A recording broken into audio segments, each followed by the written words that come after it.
Hello and welcome to episode 8 of Making a Killing, the podcast from Hudson Institute's Kleptocracy initiative on how corruption is reshaping global politics. I'm Nate Sibley, a Hudson Research Fellow, and your guide on this journey into the darker corners of the global economy. We talk a lot on this podcast about sanctions and anti-money laundering policy, but this week we'll be talking about something slightly different. That is about how financial policy, diplomacy, and foreign aid assistance can also be leveraged to fight corruption around the world. Joining me will be Abigail Bellows, a non-resident scholar at the Carnegie Endowment for International Peace. She's also a former anti-corruption advisor at the State Department and special assistant to the Joint Chiefs of Staff. I'll also be joined by Josh Rudolph, a senior fellow at the German Marshall Fund's Alliance for Securing Democracy. He's also formerly held senior positions at the intersection of finance and national security at the International Monetary Fund, at the White House's National Security Council, and as well as at the Treasury Department. As always, I'll also be talking to Paul Massaro and Casey Michel about the outrageous hijacking of an airliner by the Lukashenko regime in Belarus, about the Biden admin's effective green lighting of Nord Stream 2, and some exciting news about the launch of a new Congressional initiative in June to mark what we're calling Kleptocracy Month here in Washington, D.C. Just before we get on to all that, wanted to flag a recent Hudson event that may be of interest. My Hudson colleague Marshall Billingsley and I recently hosted a discussion with the former president and vice president of Argentina's Financial Intelligence Unit about rising corruption and impunity under Cristina Fernandez de Kirchner. Argentina is a perhaps overlooked but important front in the battle between rule of law and kleptocracy, so I hope you'll head over to hudson.org and watch the event if you have time. But for now, let's join Josh and Abigail.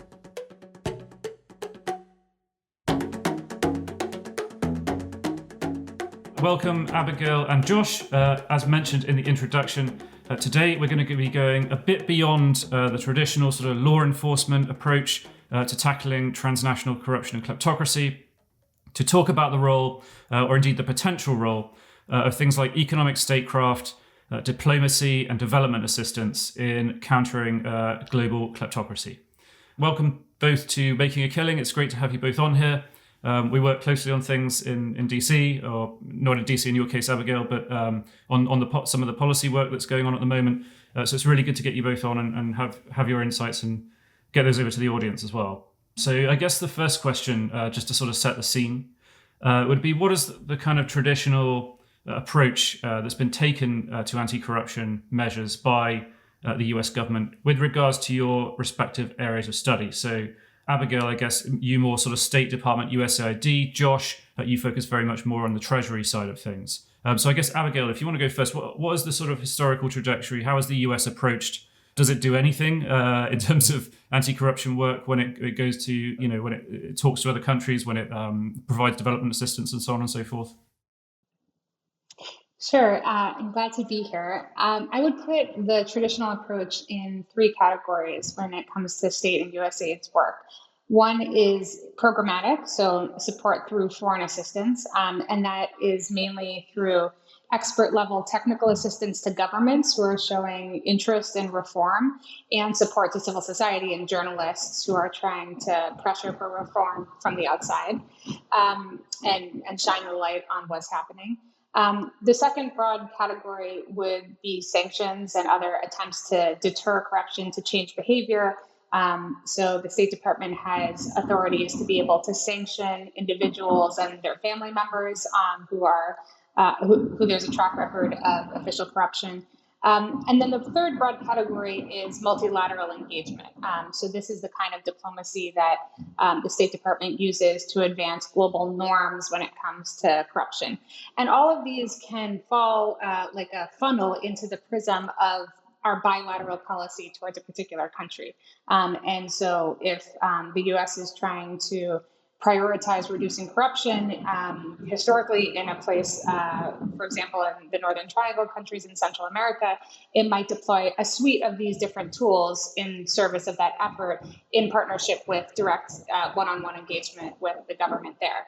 And I would say historically, this has been an issue that is handled primarily at the working level, at the technical level.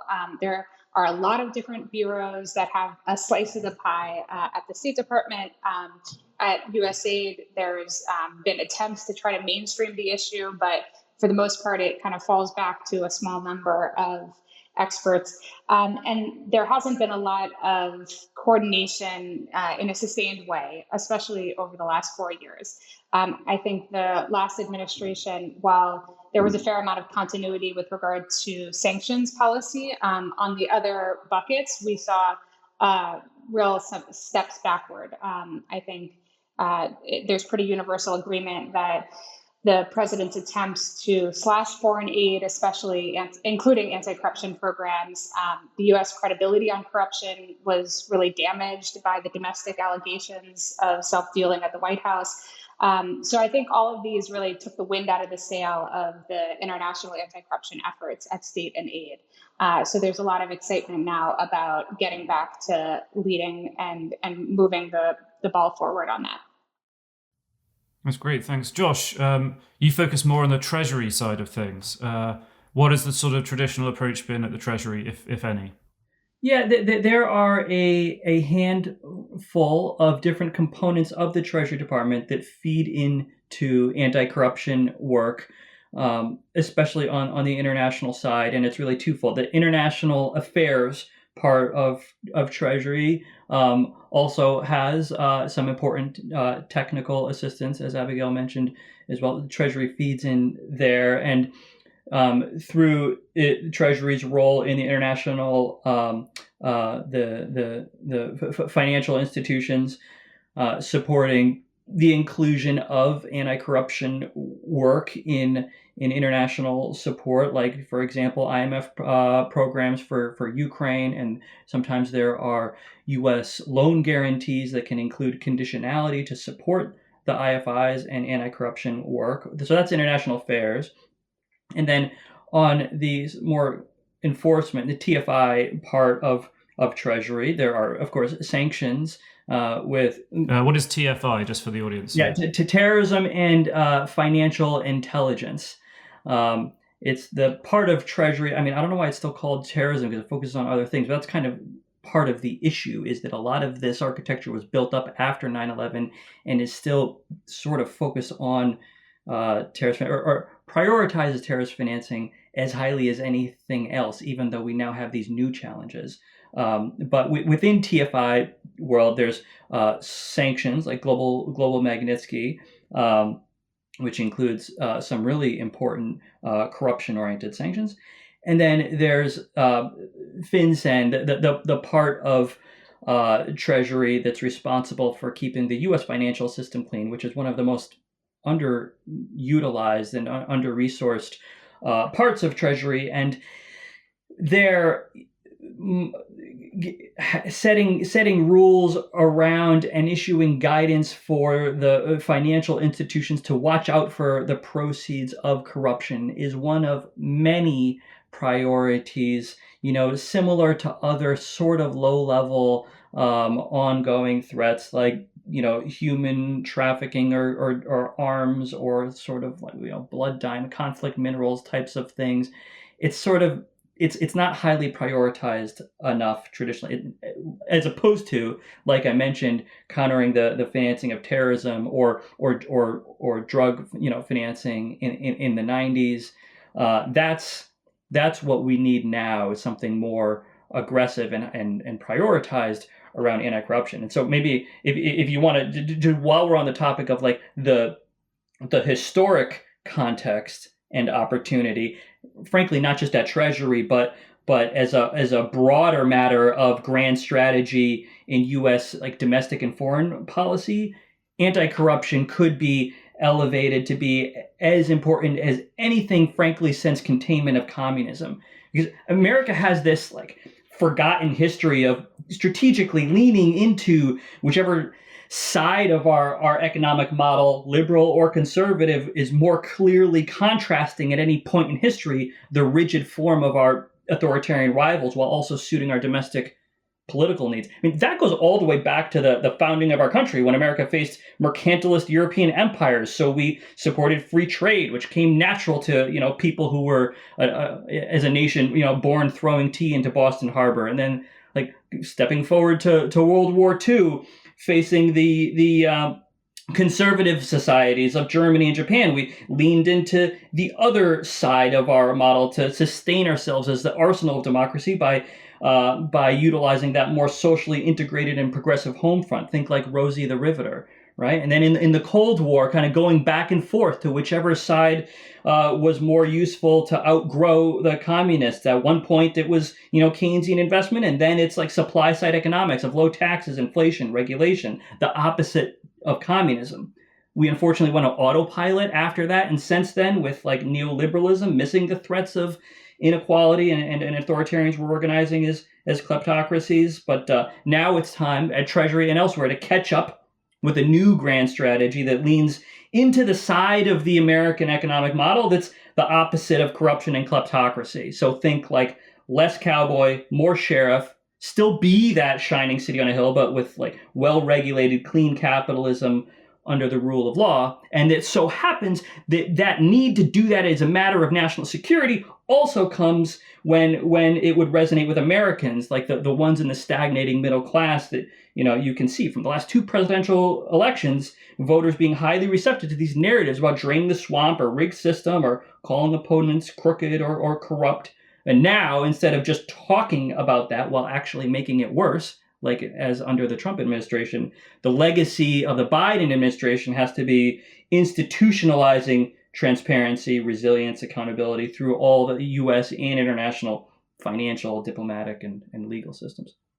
Well, that tees us up nicely for the next question, which is what we should be doing about all this now. So, but just quickly, Josh, just because you sort of raised it, it's worth going over. I think we've mentioned this a few times on the podcast previously, but what exactly has President Biden and his team said about the extent to which they intend to prioritize this issue? Very highly top issue is a matter of national security.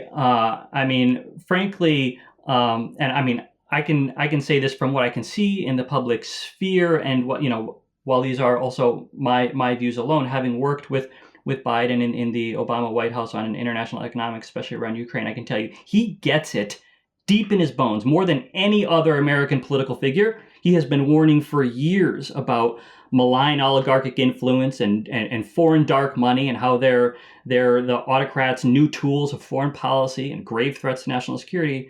And the foreign policy pros that are all around him, have been around him for the longest period of time. Think like Tony Blinken, Jake Sullivan, Samantha Power. They all make up his national security cabinet now, and they're banging the war drum in unison about how they're gearing up to tackle this challenge. And both publicly and behind the scenes are taking some important initial steps. Now we should talk about Treasury more in a moment, but to kind of like set the scene for that. Honestly, the person who has tracked what needs to be done to regain American leadership on this issue said better than anyone is Abigail. So I'd also be interested in her sense of initial steps. Exactly. Yeah. No. Thanks, Josh. It is worth rehashing just the extent to which President Biden emphasized this issue before he assumed office and the way it keeps popping up in their narrative. But Abigail, as Josh said, you've been really tracking this as closely as anyone, if not more than most of us. So. Well, how do you think the Biden administration is doing so far on its commitment to counter kleptocracy as a foreign policy, national security imperative? I agree with Josh that we've seen a dramatic shift in the rhetoric from President Trump disparaging the Foreign Corrupt Practices Act and embracing dictators to President Biden announcing that he will issue a presidential policy directive establishing combating corruption as a core national security interest. And that kind of rhetoric isn't just important, for window dressing. It really sends a signal internationally to our partners and also to frontline diplomats within the State Department that senior officials will have their back if they're willing to take foreign officials to task for the ways in which they are abusing the entrusted power that they have. So that's exactly the kind of signal that we need to send to our diplomats in Ukraine, and Secretary Blinken did that. And that's such a contrast from the previous response after those issues had been raised there. So we're also seeing the signals that there's going to be an interagency anti-corruption strategy released before long. And there's really energetic NSC leadership driving this forward, which is great to see. And the two things that I would be looking for in that strategy are, one, are they linking this to national security, not just to the narrow democracy and governance lens, but how does it affect all of our geostrategic alliances and partnerships? How does it infiltrate into our bilateral policies and mainstreamed across all aspects of foreign assistance?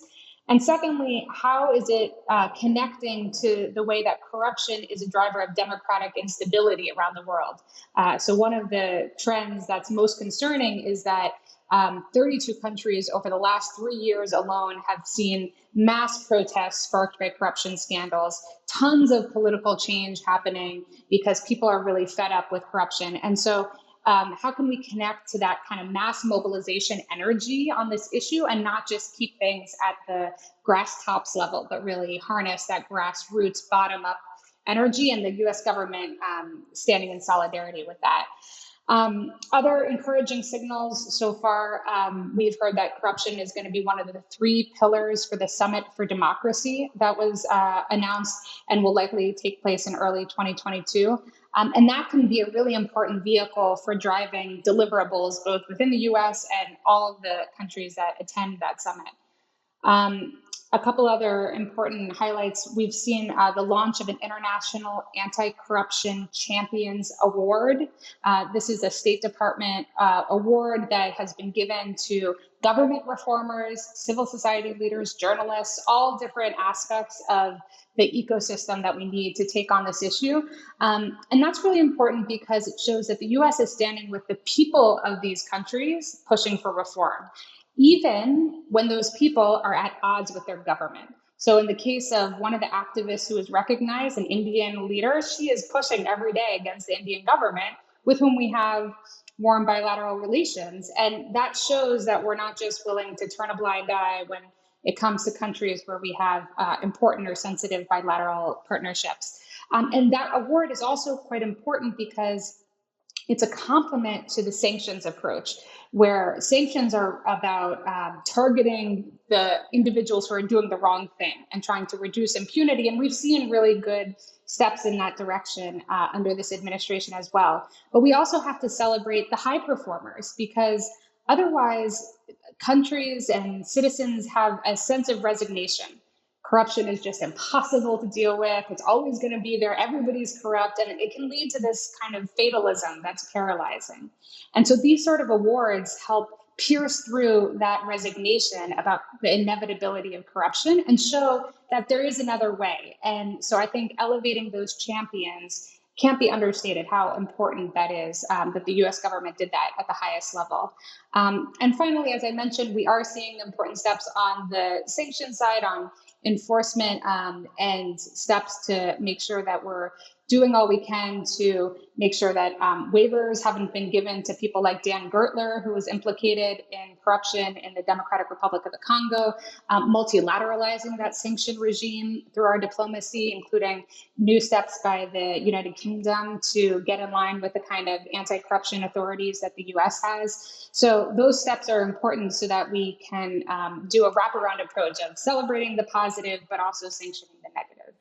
No, that's great. Thank you, Abigail. What an amazing run around everything's happened. It's also, I mean, I know, and I totally agree, like Trump was not the anti-corruption champion the US needed, but to put it as the mildest kind of understatement. But it's also encouraging, there are areas of continuity, I suppose. Like one of the things that the Trump administration did was expand the global Magnitsky sanctions scheme. That could easily have sort of been swept under the carpet, given his public attitude to that sort of thing. And the Venezuela sanctions for corruption, really, that's what a maximum pressure campaign against a kleptocracy kind of looks like, whether you agree with that approach or not. So they're sort of waiting and watching to see on that. But so I think there's also areas of sort of continuity, which is good to see. They're keeping some of the good stuff that the Trump administration, that Marshall Billingsley talked about in the first episode, as well, if you're interested in that sort of take on the Trump administration in this. But Josh, I wonder if you had anything to add to that. You've been quite vocal about and sort of tracking as well the Biden administration's implementation of its commitments so far, and what it's planning. What are some of the areas you'd particularly like to see them get moving a bit more quickly on? Well, I've been thrilled to see them get moving quickly on all of the things that Abigail went through really well. And I mean, that work is centered first and foremost at NSC and state. What I would love to see is similar energy out of the Treasury Department and focus on these issues. I'm excited about that interagency anti-corruption strategy and the presidential policy directive, and I'm hopeful that that will essentially be, among other things, the memo to Treasury, because Treasury has not gotten the memo about how fiercely Biden and his foreign policy pros intend to fight corruption and kleptocracy. Treasury and its new leaders never even mentioned the word corruption in any of their speeches, readouts, tweets, except for one time when the White House had to call up their press shop and tell them directly, say that you care about corruption, say it right now publicly. No, not just tucked into some other press release. Lawmakers are similarly having to send Treasury letters laying out steps that they frankly should have taken within the first 100 days, like regulating private equity and hedge funds and publishing the first ever national corruption risk assessment to guide bank compliance. Because Treasury controls more tools to crack down on corruption than any other part of the U.S. government. Regs, enforcement, intel, policy, diplomacy, ties with the private sector and with Congress. And they've coordinated all of those tools in concert once before, like we mentioned, after 9/11, which was a big reason why there have been no big on that same scale terrorist attacks on U.S. soil since then. We found evidence of that, of their financial struggles in the Abbottabad compound. And so now it's time for Treasury to once again take up its weapons and protect us from the new, different top national security threat by bumping anti-corruption up to the top of its international agenda. And I guess, just to follow on, Josh, how do you think they should be doing it? I should say that both of you, I mentioned your reports in my introduction earlier, but both of you're the two people who've written the sort of like comprehensive reports on what the State Department should be doing and what the Treasury should be doing, to my mind. So it's great to have you on, because I think we'll spend the remainder of our time talking about what they should be doing and what they will likely be doing over the next 3.5 years to get us on a war footing against kleptocracy, as we've talked about. So Josh, I wonder if you could just continue on there. What would you like to see Treasury do then? If you could expand a bit on those things you mentioned in passing, for example, expanding, including investment funds, I think it was you said, under the anti-money laundering system, and so on and so forth, those sorts of things. If you could just expand on those a bit for the audience. Yeah, sure. And actually the single best resource, if you just want to read 1.5 pages that lays out what a great way to start would be, check out the letter that I mentioned. I mentioned lawmakers sending letters to Secretary Yellen, urging her to prioritize this. It was in the first week of May, from Sheldon Whitehouse and Tom Malinowski, setting out 4 specific areas of steps that should be taken right away. Number 1, as you just mentioned, making enablers of corruption know their customers, starting with private equity and hedge funds, and then moving on to the series of 10 different sectors of professionals that have been exempted from anti-money laundering rules ever since 9/11, most important being real estate, but also sellers of yachts and airplanes, and then kind of proceeding with it by the end of the term, this 4-year term, proceeding on to the ones that are trickier politically and legally, like lawyers and accountants and company formation agents. So that's number 1. It's worth reiterating that, like when we talk about the anti-money laundering system in the US, for the past 20 years, that's meant banks, basically. But what you're saying is that all these other areas, all these other people who are routinely used, as we've heard over various episodes, for money laundering, should have been probably doing the same kind of reporting, the due diligence on their customers that banks have been doing for the past 20 years. But they managed to, they wriggled out of it during the regulatory process, I think was what we've talked about before. Yeah, for the most part. The Bank Secrecy Act defines a financial institution, which is subject to all of these anti-money laundering requirements, as a long list of different types of entities. Depository institutions are one of them, but also broker-dealers and insurance companies and casinos are in there.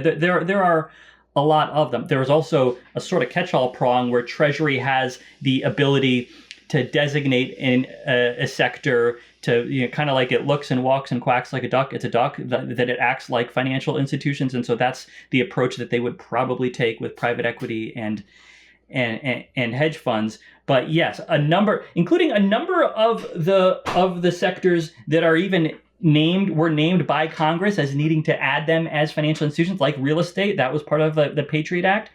Treasury then, under lobbying pressure. Real estate has some really powerful lobbying pressure because they're in every single congressional district in every single state, whereas the banks are sort of concentrated in New York and big cities, right? So they don't have as broad a power politically that they can. I mean, they have deep pockets, which is significant, but banks were not able to wiggle out of the Patriot Act requirements.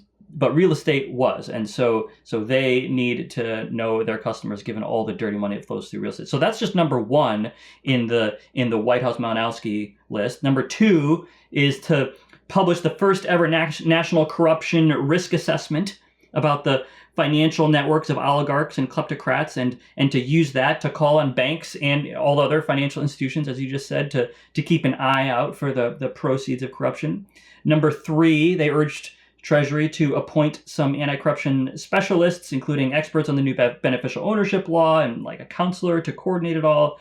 And then fourth, to develop a medium-term plan for corruption kleptocracy that includes big initiatives like ending offshore financial secrecy and illicit tax havens, as Biden has pledged to do. And their broader point is that it has to be a top national security issue that calls for a war footing from Treasury, similar to, as we've said, and as they mentioned at the close of their letter, a proactive and energetic coordination to cracking down, similar to the effort against terrorist financing after 9/11. Abby, what do you think firstly, have there been any major reforms regarding diplomatic approach to countering corruption that you talked about earlier so far? And if not, or what else would you recommend? What are your top kind of 3 or 5 recommendations for the Biden administration? I see there being a lot of progress on the personnel front. As Josh mentioned, there are some real high-level champions on these issues: Administrator Power, Secretary Blinken, the strong NSC emphasis. At the State Department, the new nominee for the Assistant Secretary of the International Narcotics and Law Enforcement Bureau was a real champion for these issues when he was ambassador in Guatemala. But we still need more senior leadership, because especially at the State Department, personnel is policy. And if we don't have somebody who's ideally a former ambassador who can be a special envoy on these topics and really help break down some of the silos within the building and lend some gravitas to the issue externally, then we're going to continue to operate as if corruption is this technical expert level issue as opposed to a serious senior level topic. And secondly, at our bilateral relationships, that's really where the rubber meets the road. And I think it's encouraging to see it starting to get prioritized in some of the readouts from conversations that we've heard. But to really systematize the approach, I would suggest that the State Department adapt what happened under Secretary Kerry's leadership of creating bilateral action plans on anti-corruption in priority countries. This is actually something that Toria Nuland, when she was Assistant Secretary for Europe, did in 25 posts in Central and Eastern Europe to great effect, to really focus the US government towards driving forward in those countries. And now she's our Undersecretary for Political Affairs at the State Department. So she has the platform to really mainstream this across all different regions around the world.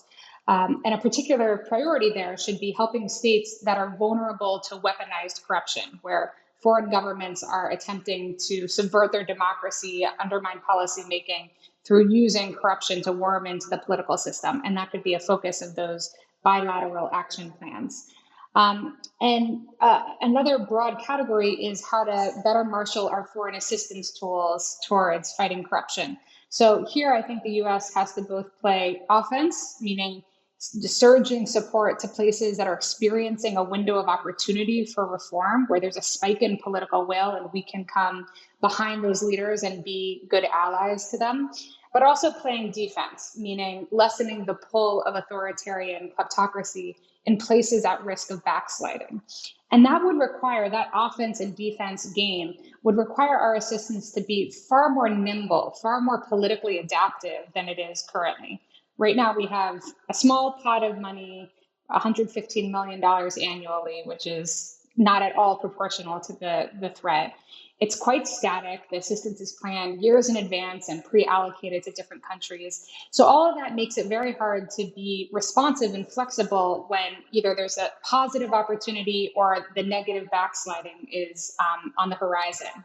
So if Congress wanted to rectify this, there's pending right now legislation that you've discussed previously on this podcast, the Crook Act, and that would create this new anti-corruption. My co-host Paul would kill us both if we didn't mention that his darling Crook Act, which I understand you were also influential in helping shape those ideas that went into it. So congrats to you, Abby, on how far that's sort of going forward, and we've got our fingers crossed for that one this year. But sorry, carry on, I interrupted. So it's encouraging to see Congress's attention to this, and it would surge support to reformers on the front lines of those windows of opportunity environments. And that would really complement an effort to support anti-corruption in the long term in all of these different places, because we still have to do the good old mainstreaming work of making sure that our global health assistance really includes an anti-corruption component. Maybe Congress or the administration could dedicate even 20% to make sure that when there's the next pandemic, international health systems around the world are better prepared to respond, and the money is not just going missing from those health systems. We want to see anti-corruption in disaster response more broadly, whether it's a climate disaster or a health disaster. And there really should be a global standard for how to make sure to mitigate corruption risk in disaster assistance. In our security assistance, we haven't really talked about DoD much on this podcast, but we definitely need a greater attention to corruption risk as part of security assistance and defense export decisions. And even we could consider, the US government could consider conditioning train and equip support, certain kinds of security support, to a minimum level of defense governance transparency and standards. That would be appropriate. And in the intelligence space as well, making sure that this is getting the attention it needs in collection and analysis and operations, and that intel is shared. And just in conclusion, I think when the administration thinks about how to rebuild its credibility on this issue, the temptation could exist to just focus on what can Biden accomplish during this brief stretch that he has in office. But that would be short-sighted, because it would end up restoring a world where advancing global norms and anti-corruption depends on US leadership. And we've seen how fragile that is over the last 4 years. And so the world needs multilateral institutions, international partnerships that can sustain the momentum when one country steps back. And so that there's this musical chairs where different countries can step forward towards leadership in these international bodies. So that's why investing in the Open Government Partnership, in the Extractive Industries Transparency Initiative, and the OECD Working Group on Bribery, those kind of bodies help sustain the momentum and help cushion political volatility as countries shift around the world. Fascinating. And just to sort of revisit something you mentioned earlier on, this idea of a more effective, rapid response to countries that are experiencing, the vulnerable democracies under the potential influence of a more powerful authoritarian kleptocracy. Just really quickly, first, do you have any particular examples in mind, and historical examples? I think, for example, of how the fate of Ukraine might have gone quite differently after the 2014 revolution of dignity, if the international community had been able to help uproot the kind of enduring oligarchic influence that maintained its grip over that country, despite the very youthful, the vibrant energy behind a European transition to a European-style democracy. Ukraine is still in a dreadful situation today. Are there other sort of examples around the world you can think of where that might help, particularly looking in the next few years, what are likely to be sort of flashpoints or whatever? So we'll have to see what's to come. It's obviously hard to predict where the next exciting revolution or political transition is going to happen, and where the support would be needed. But I think about the example of Malaysia in 2018. In the wake of this massive corruption scandal, the longtime ruling party had been in office for decades, was driven out. And after that transition, there was this golden opportunity to surge a huge amount of support to really help sustain and insulate those reformers before they kind of get swept away by the status quo and by entrenched interests, and let's be honest, by China, who's attempting to dominate its regional partners through strategic corruption. But instead, we heard leading politicians saying even publicly that the fledgling new government was not receiving the kind of support that they needed on democracy and governance. They said that it was quite slow to come. And that kind of foreign assistance can make a big difference during those pivotal moments. Even in South Africa, in the early days of when Cyril Ramaphosa had taken office, in Armenia just after the Velvet Revolution. So those sort of places, they're hanging in the balance for a very brief period of time, because usually the public momentum dissipates within a year, or the new rulers actually get co-opted by the status quo. And so if the US can come behind those reformers and support the kind of early days, it can make a big difference, I think. That's great. Thanks so much, Abigail. Josh, I wanted to come back to you. We're sort of starting to run out of time, but it wouldn't be a Kleptocracy Initiative podcast, event, or whatever without raising the issue of shell companies, which has been a bit of a particular bugbear of mine and yours, and I think everyone we've had on this podcast in its whole history. So what is going on with, we've heard, our listeners will be very familiar from our conversations with Casey and Paul about the Anti-Money Laundering Act that was included in the National Defense Authorization Act, January 1st this year, which this massive step, biggest anti-money laundering upgrade the US has had for nearly 2 decades, which included this transformational provision to try and to end anonymous ownership of shell companies and prevent money laundering through companies registered in the US.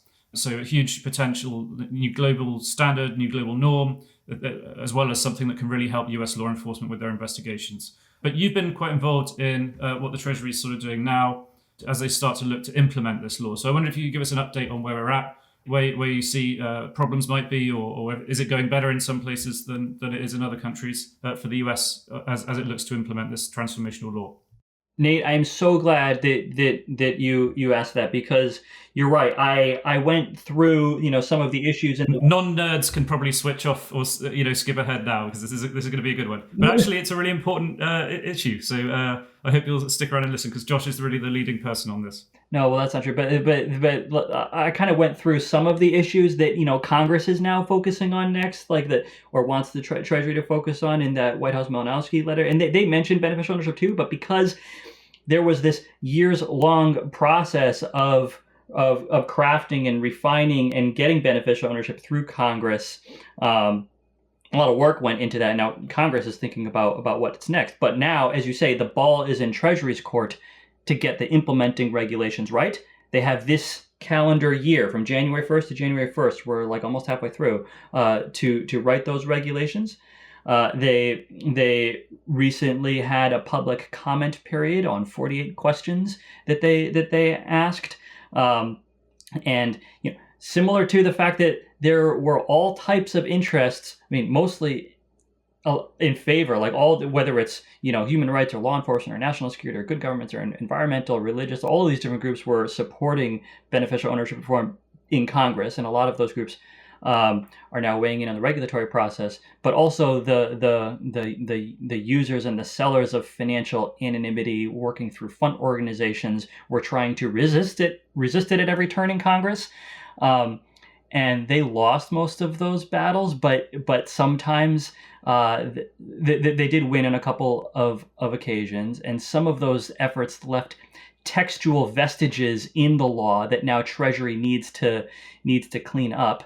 There are also some terms are defined really well in the law, like beneficial owner. Other terms, the transparency and all of those other advocates sort of decided that if they did push for a more detailed definition, they might lose that fight in Congress. Like for example, an other similar entity, as that has to report beyond just LLCs and corporations, and so they kicked that to the regulatory process. So Treasury now has put out this public comment. They got more than 200 comments in return, and so they need to understand the perspectives that are coming in and where the bodies are buried within the legislation. And so that's what we've been trying to do is make sure that they're informed of that.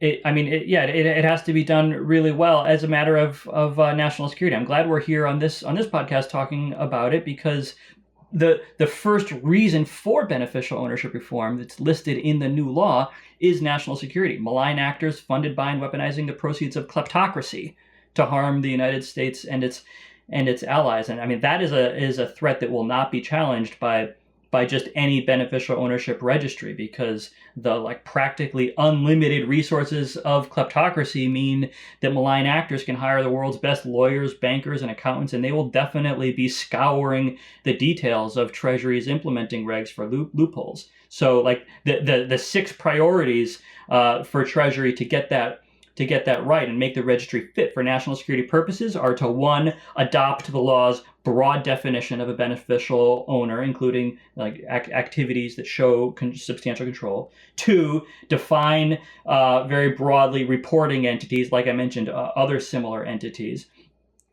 3, limit the exemptions. There's 23 exemptions enumerated in the law, and some of them are dangerous, so you have to limit those as much as possible. 4, require information about corporations or companies' parents, subsidiaries, and affiliates so that you can see the whole picture automatically, and use technology to be able to do that. 5, verify the accuracy of data right at the point of entry, so we don't have the company's house problem. And then lastly, ensure that broad and timely and easy access to the database is available to law enforcement. That's how Treasury meets this historic opportunity to use transparency to build resilience against authoritarian regimes that see themselves as waging war against the United States and choosing the financial system as their battlefield of choice and deploying resources through anonymous shell companies. Well, it was a very quick and in-depth summary of a very complicated, what is becoming a complicated issue. I think one of the things, particularly for international listeners, might be striking is the sort of is the way in which kind of lobbyists and campaign groups and think tankers and people like us sort of get all these different ideas packed into huge bits of legislation. I remember you mentioned the Companies House. For our listeners, that's the kind of entity in the United Kingdom which manages their beneficial ownership register, their register of the true ownership of companies. And I remember when that was passed, if it's not a long or complicated law at all. It's literally, the Department of Business, Innovation and Skills shall create a beneficial ownership register. Whereas in the US, we had this big struggle that lasted a couple of years, and we've ended up with, as you say, 23 exemptions, all these sort of loopholes. And so it's really important that the implementation stage, far more perhaps than in some other countries, with a lot less sort of influences going into the way their legislation is drafted. Yeah. That is great, Josh, and thank you as well, Abby. We've come very much to the end of our time. I just noticed we've overrun slightly, so hopefully the audience find that as interesting as I did, because I lost track of time. And I also hope someone in the Biden administration was listening, because absolutely ram-packed with ideas about what needs to happen next. And I wish you both good luck in seeing those through. So thanks very much for your time today. Thanks, Nate. Long-time listener, first-time caller. It was great fun, and appreciate it. Great to be here. Keep up the good work.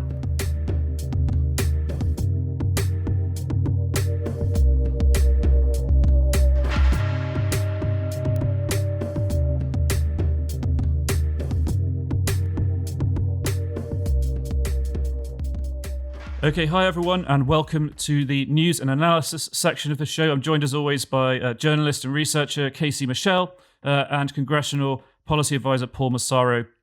Today we're going to be talking about some good news to begin with. We'll hear from Paul about that. We'll talk a bit about the latest developments on Nord Stream 2, and then we'll spend the rest of the time talking about the really serious developments in Belarus.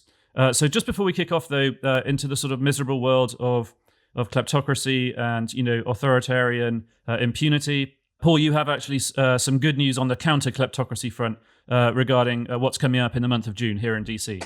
Yeah, that's right, Nate. So exciting news. Congress will soon announce that it is launching a counter-kleptocracy caucus. So, woohoo!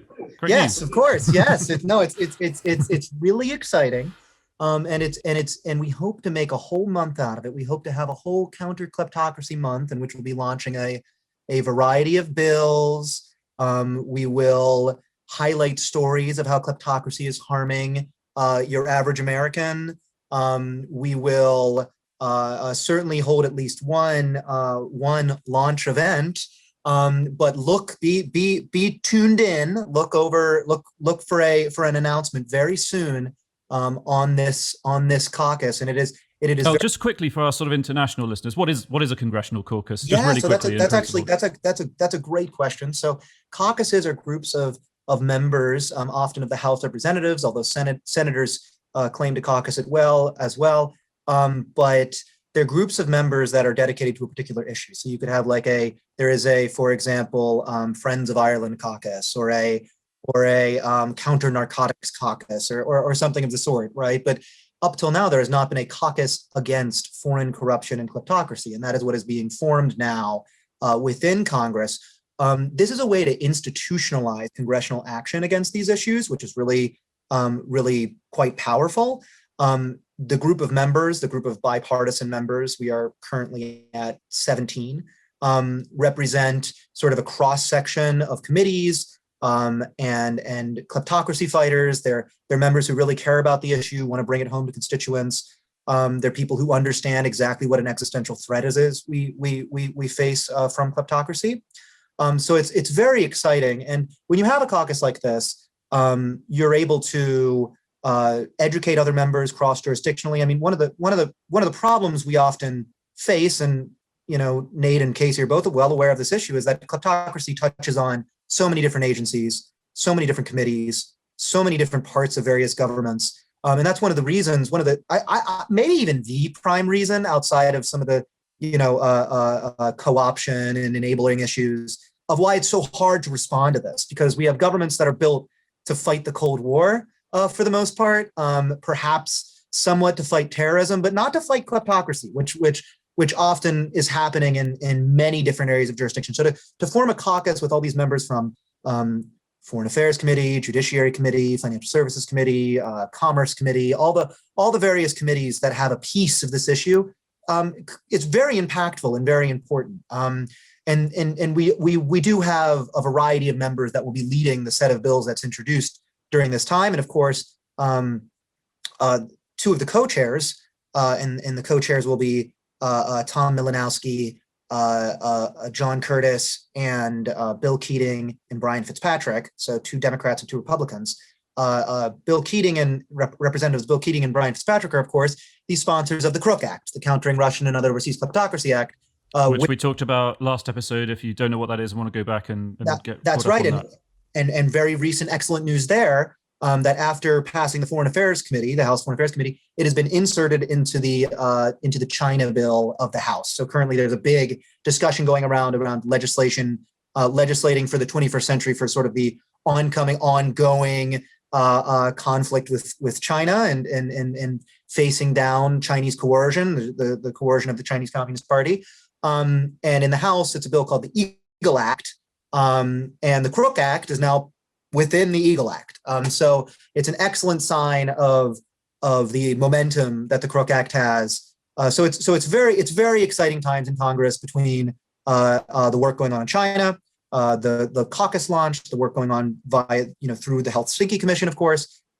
So yeah, all good news from the congressional side, and I think that Congress is really putting down the marker as a leader in this space, which again, it's long been. I mean, when it comes to some of the most important things that the United States does in foreign policy, Congress is in the lead, whether it be human rights, whether it be anti-corruption. It always seems to come back to congressional action. What you're saying is that this is an unprecedented effort at institutionalizing, on a bipartisan basis, efforts to counter kleptocracy in the U.S. Congress. We've never seen anything quite like this caucus that's coming up very shortly. That's precisely correct. So it really is kind of a moment, and especially having this opportunity to announce it, then launch it, and then make a whole month out of it, and be thinking throughout June. And let's also note that in June, during June, there will be multiple international meetings, UNGAS, G7, many different meetings, Zero Corruption Conference in Ukraine, where strategic corruption and kleptocracy issues will be a major focus, or the major focus. So it's really quite a time to be having this Counter Kleptocracy Month, to be highlighting these issues. And I know that this won't be the last time you hear about it, even on this podcast, because the next time we're recording will be within Counter Kleptocracy Month. Yeah, we'll have a bumper edition for that one. That's right, exactly. We'll hopefully have even more to report then. So it's really quite exciting. That's fantastic. Thank you so much, Paul. And we're really looking forward to being part of it. If you work on kleptocracy issues or you're interested in it around the world, June is the time to pitch in. You can find Paul. He's all over Twitter. Reach out to him. Reach out to me. Reach out to Casey. Reach out to Transparency International here in the US. Any of the people sort of leading the way on this. It'd be great to coordinate with and make it a real a civil society as well as a congressional effort in June, not just in DC either. Anyway, we should move on to some of the news the broader news developments outside DC for the past couple of weeks. I think just before, we're going to obviously talk about, no surprise to our listeners, the situation in Belarus mainly today. But just before that, I think just staying with you, Paul, for a second, you had a couple of quick updates. You want to talk about Nord Stream 2 because there's been a couple of important sort of developments on that front, right? When it comes to Nord Stream 2, we've had a really exciting time having a number of debates in sort of the policy community as to what the heck happened here with the waiver of Nord Stream, of congressionally mandated Nord Stream 2 sanctions. And I won't rehash any of those discussions, just to flag that the president recently came out and said that the reason for the waiver is the pipeline is almost done, blowing the top off a large number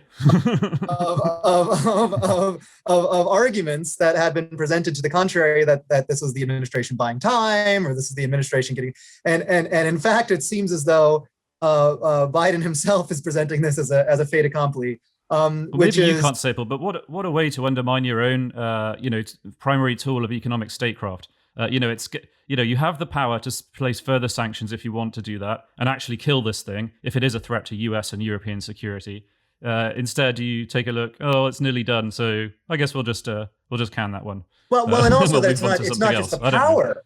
It's not just the power to do so. You had to actively undermine congressional will. You had to actively say we're not going to, because the sanctions were mandated by Congress. So it's not even the decision to or not to, and you choose not to. It's going to happen if you don't get in the way, and the decision to get in the way because it's close. It's quite surprising. It has been difficult to follow the administration's signals and decisions as it pertains to Nord Stream 2, even over the last 2, 3, 4 weeks. It's something that's given me a little bit of whiplash trying to follow what has come, what is coming next, and what to expect moving forward. One of the things I just wanted to highlight before we move on to Belarus is that so much of the discourse on Nord Stream 2, certainly in the U.S., is framed as something that the U.S. is putting forward regarding sanctions, regarding pushback, regarding opposition, whereas on the other end, you have the Germans pushing back against it, saying this is a much needed, obviously, energy pipeline into the heart of Europe. So much of what is overlooked, though, within the discourse about Nord Stream 2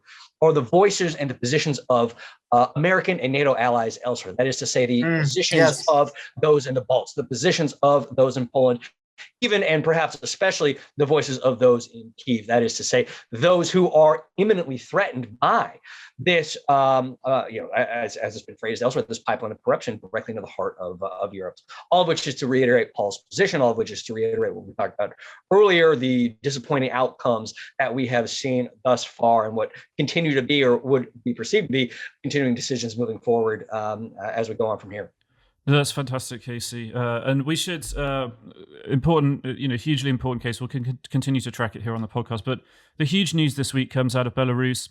For those of our listeners who aren't too familiar with this country, it's I don't like using the term post former communist. It's been like whatever it is, 40 years now. But unfortunately, the same guy who was powerful then is still in power there now. Alexander Lukashenko. He's been in power as he's the first and only president of Belarus since 1994.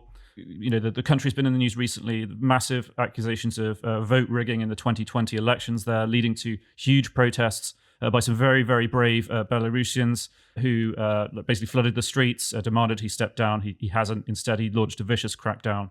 He's been imprisoning people left, right, and center. He, of course, is a kleptocrat as well. He presides over a vast sort of crony capitalist economy where his friends and associates are routinely awarded huge state contracts. OCCRP, which is a news network. If you're not following them, but you're listening to this podcast, you need to be. Go to OCCRP.org or follow them on Twitter. They dropped a story just today about how $1 billion worth of real estate contracts were handed over by Lukashenko to a powerful Czech family with whom he's good friends. None of the projects have been completed, and it's a complete sham, basically. Anyway, so last week we had a new level of, on Sunday I think it was, new level of egregious behavior by this very aggressive, unpleasant authoritarian regime when authorities hijacked a plane that was en route from Greece to Lithuania in order to seize from the passenger roster a young journalist and regime critic called Roman Protasevich. Sorry, I'm probably pronouncing that wrong, and his girlfriend Sofia Sapega. They are now in detention in Belarus. The plane was escorted down by a Belarusian jet fighter. It was allowed eventually to carry on its way, but they are in prison in Belarus, and they've appeared on video offering what is clearly a forced confession, and they show signs of having been physically assaulted while in detention. But so all eyes really are on the EU and how it responds to this, but also the US and how it responds to this. I guess we should just go over what's been done and what should be done in our remaining time here. So just quickly, I think yesterday it was the EU leaders came together to agree a much more aggressive package of sanctions than is currently in place against Belarus, the Lukashenko regime, including banning air travel over Belarus by EU airlines and denying landing routes to Belarus's state airline. As far as I'm aware, perhaps you guys can update me, but I think the US has issued statements sort of condemning this. It is already sanctioned by the US, but condemning it and looking at its options, but it hasn't taken, as far as I'm aware, any extra sort of substantive measures yet. So, Correct. Casey, this is your kind of part of the world, I guess, area of study, I suppose. So if you want to sort of kick us off, and what do you think about the situation? What else needs doing here? Yeah, thanks, Nate. I mean, it is just as you just mentioned, it is difficult to overstate just how truly shocking this was on Sunday for any number of reasons, not least because, as you mentioned, Lukashenko has been in power for now almost 3 decades, and it appeared last year that he was very close, on a nice edge of effectively being ousted after he very clearly stole an election from opposition figure Svetlana Tikhanovskaya. And we saw massive, unprecedented protests break out in Minsk and around the country, targeting him, targeting his regime, and attempting to successfully implement a new administration, that is to say, successfully implement the outcome of democratic election, which by all measures very clearly seemed to show Tikhanovskaya beating Lukashenko soundly. But as we've seen over the last now 9 months, Lukashenko has, one way or the other, in large part because of his increasing and very obvious reliance on being propped up by forces in and around the Kremlin, in and around Moscow, remained in power and increased his repression domestically. Now, I say that, and I emphasize the fact that so much of the repression has been domestic, has been focused on crackdowns of organizations, individuals, opposition figures that have remained in country. But what we saw on Sunday was the next level of the evolution of what a growing body of scholars have begun correctly identifying as what they term transnational repression. We talk so much on this podcast about kleptocracy as transnational money laundering, and that's exactly what it is. It is money laundering, illicit financial flows, dirty money flows, crossing national borders, crossing jurisdictions, and that is what ends up making what we have so much of what we come to understand as kleptocracy. It is the crossing of borders into third-party jurisdictions that allows these dictators, these kleptocrats, these oligarchs, these regimes to launder their finances and to again use those finances for whatever they need. What we have seen increasing use of in recent years is not the transnational element of money laundering itself, but the transnational elements of repression themselves. That is to say, the targeting of critics, the assassination of dissidents, the disappearing of opposition figures, and as we saw on Sunday, the forced downing. It's not just a hijacking. This is effectively state-sponsored terror, the forced downing of a private passenger jet. And this isn't just any passenger jet, right? This is, Nate, you were just mentioning Washington's response. And yes, there have been statements of condemnation. Already we've seen, obviously, discourse and chatter about Washington placing increasing sanctions on some of Lukashenko's cronies. But there's only so much Washington can do in this space. That is to say, Casey, just before we get to responses, I just wanted to add, because you've really put it quite eloquently.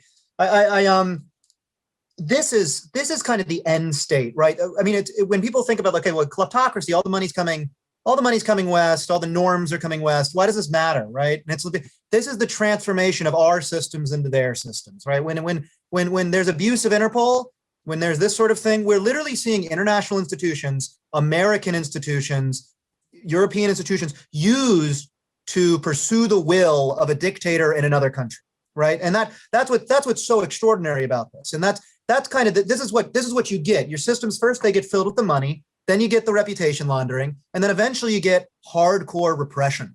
And before too long, you're not in a rule of law state anymore. I mean, it's corrosion. It's a long-term corrosion, and it started in these international institutions, and it's coming into the national politics of various countries as well. And it happens bit by bit, story by story, case study by case study, until one day you wake up and you read the news, or you follow the news if you're online, and you realize that this 3 decades long dictator in Belarus has forced the downing of That's right. a plane that was registered in the EU, owned by an EU company full of EU citizens, and was flying from one part of the EU in Greece to another part of the EU in Lithuania. But just because it was flying over Belarusian airspace, he had the gall, the temerity, the brazenness to send up a MiG fighter jet and force the downing of this. Now, again, this is not the first instance of transnational repression we have seen. We've seen it the Russian regime, the Chinese regime. Again and again and again, the Rwandan regime, et cetera, et cetera. This is the natural outgrowth. And again, also the broader natural outgrowth of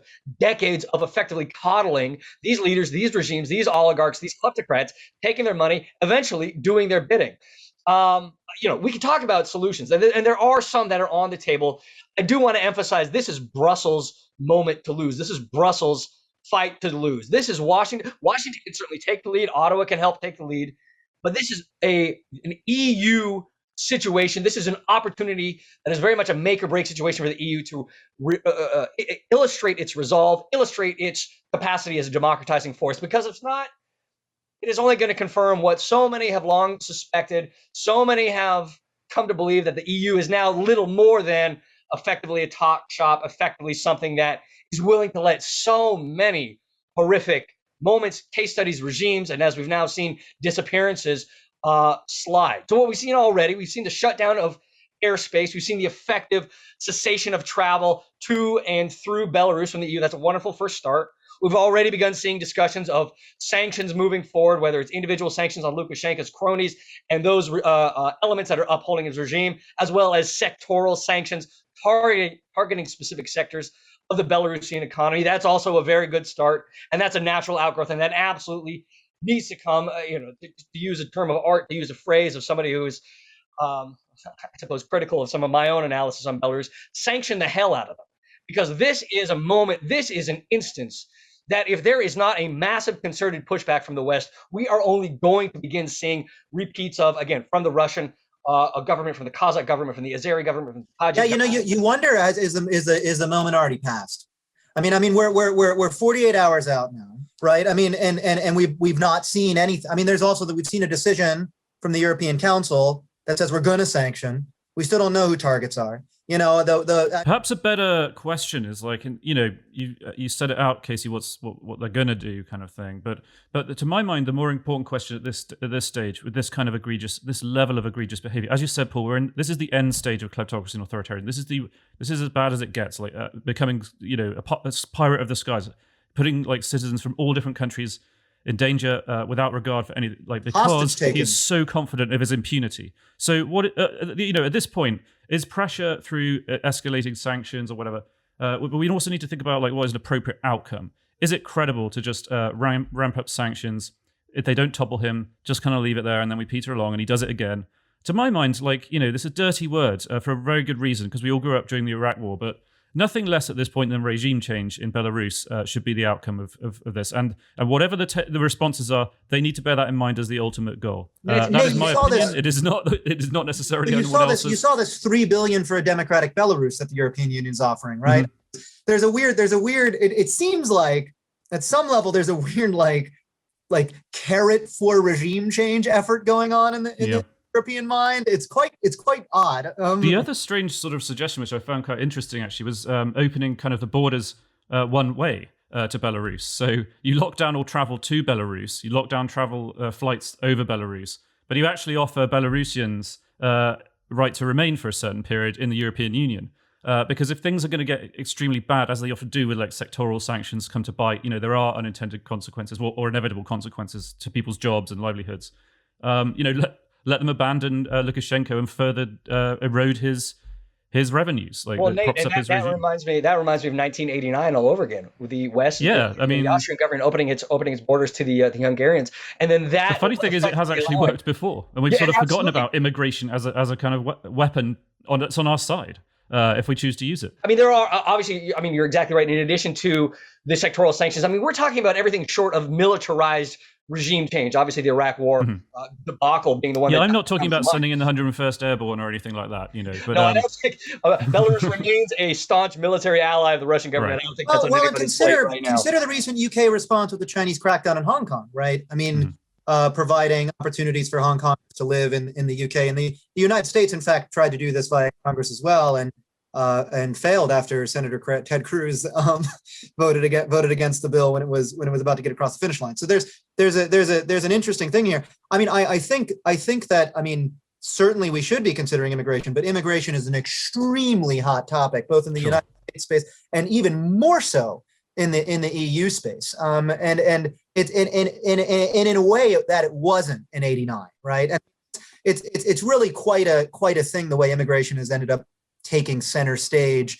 in practically all of these major national debates, and I think it I don't know to what extent that needs to be a consideration. No, I was certainly just not saying like this just flooded without thinking about it. You know, it's one of the things, like, we automatically jump to sanctions. We always end up talking about sanctions on this program if we're not talking about anti-money laundering systems. We need to think more broadly about how we undermine these guys and their iron fist within their own country. And we open ourselves and engage the populations who have a right to choose themselves who their leaders are. It's a matter of putting options on the table and opening up the breadth of considerations and discourse that we have. Exactly. But go ahead, Nick. Chaps, sorry, we're coming to the end of our time, unfortunately. It always flies by. Just a couple of minutes left. So final thoughts from both of you. Casey, maybe first on what anything you like, really. What needs to happen next, what you're most frightened of, what you think might not happen next. Just go for just a minute or two each on the situation in Belarus. Well, yeah, I'll take two of those, Nate. I think the thing that I'm most frightened of is the precedent that this sets, absent a massive concerted pushback from the West. There is every reason to think that every autocrat, every anti-democratic regime, every figure comparable to Lukashenko is salivating right now at the prospect of using this new tool, this new tactic to specifically target those dissidents, those opposition journalists, and those anti-regime figures elsewhere, and using that tool, knowing that the West will once more roll over. And I will say, just in terms of potential solutions moving forward, or at least considerations of solutions moving forward, I'm frankly surprised we haven't seen more consideration of or discourse around the recognition of Svetlana Tikhanovskaya as the formal head of the Belarusian government in exile. Lukashenko has, obviously, by last year, if not years before that, forfeited his right to be recognized on the global stage as the leader of the country of Belarus. Now, obviously, we've seen the example out of Venezuela with Juan Guaido and Nicolas Maduro, and the kind of issues that has presented. There's certainly lessons therein. I'm surprised I haven't seen more consideration of potentially recognizing her as the leader of the Belarusian government in exile, a wonderfully democratizing figure, very clearly somebody who holds Belarusian people's interests at heart, and I certainly think that should be on the table. No, thank you, Casey. That's a really important point. We should have brought that up earlier. But Paul, final thought.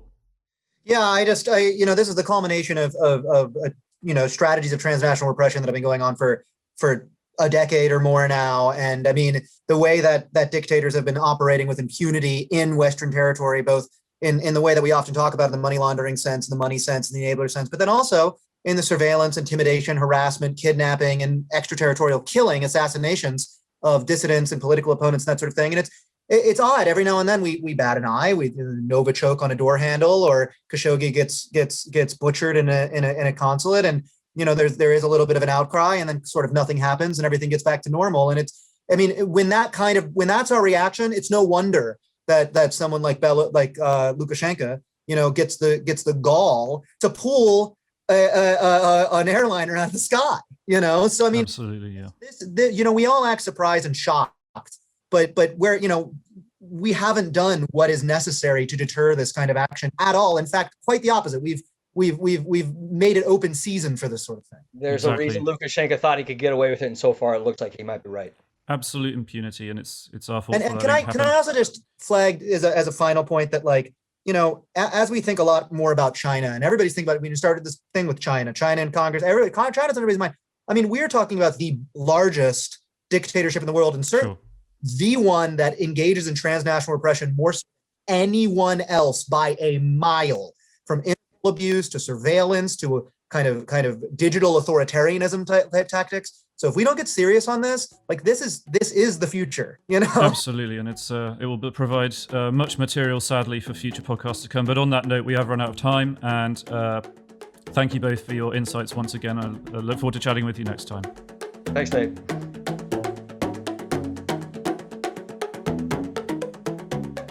Well, as I said, unfortunately, that is all we have time for this week on Making a Killing.